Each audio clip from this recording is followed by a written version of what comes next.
नमस्कार, वेबदुनिया मराठीमध्ये आपल्या सर्वांचे स्वागत आहे. आणि आज आम्ही आपल्याला अंकशास्त्रामध्ये मुलांक 7 साठी 2026 हे वर्ष कसे असेल हे सांगणार आहोत. मुलांक 7 म्हणजे कोणत्याही महिन्यातील जन्मतारीख ज्यांची 7, 16 किंवा 25 ही असेल त्यांच्यासाठी हे आहे.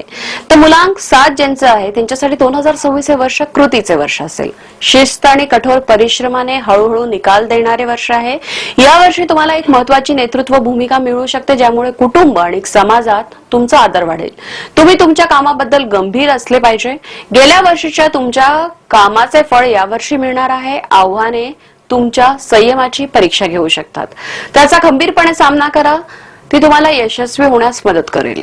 तसंच अन्याय मार्गाने संपत्ती मिळवणे टाळा. यावर्षी तुम्हाला संयम, सभ्य वर्तन राखण्याची आवश्यकता आहे.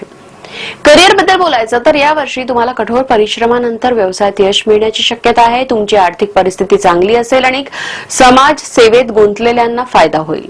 नोकरीत जे असतील त्यांना अथक प्रयत्नानंतरच पदोन्नती आणि मान्यता मिळेल. म्हणून कठोर परिश्रम करत राहा. हे वर्ष आर्थिक यश देखील देईल, परंतु शॉर्टकट टाळा. विद्यार्थ्यांना कठोर परिश्रमातून यश मिळेल.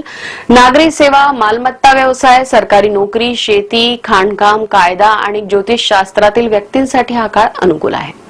नातेसंबंधांबद्दल बोलायचं तर यावर्षी चांगले संबंध राखण्यासाठी तुम्ही तुमच्या जोडीदारासोबत वेळ घालवावा. तुमच्या नात्यांमध्ये प्रामाणिक राहा. यावर्षी तुमच्या बोलण्यावर नियंत्रण ठेवावं लागेल, अन्यथा तुमचे नाते बिघडू शकते. तुमच्या प्रेम जीवनात काही समस्या येऊ शकतात. लग्नाची घाई करू नका. योग्य वेळेची वाट पहा. यावर्षी तुमच्या कौटुंबिक जबाबदाऱ्या वाढू शकतात, ज्या तुम्ही चांगल्या प्रकारे पूर्ण कराल. म्हणून धीर धरा. आरोग्याबद्दल बोलायचं तर यावर्षी तुम्हाला ताण येऊ शकतो. ताण तुमच्यावर काय तो येऊ देऊ नका. त्याच्यामुळे वर्ष चांगलं जाणार नाही जर ताण राहील. तसंच हाडे, दात, सांधेदुखी, वजन वाढणे किंवा थकवा काहींना त्रास देऊ शकतो. पाण्याशी संबंधित आजार संभवतात. भरपूर पाणी किंवा रस प्या. जुने आजार पुन्हा उद्भवू शकतात. व्यायामासोबतच शिस्तबद्ध जीवनशैली स्वीकारणे देखील चांगले आहे.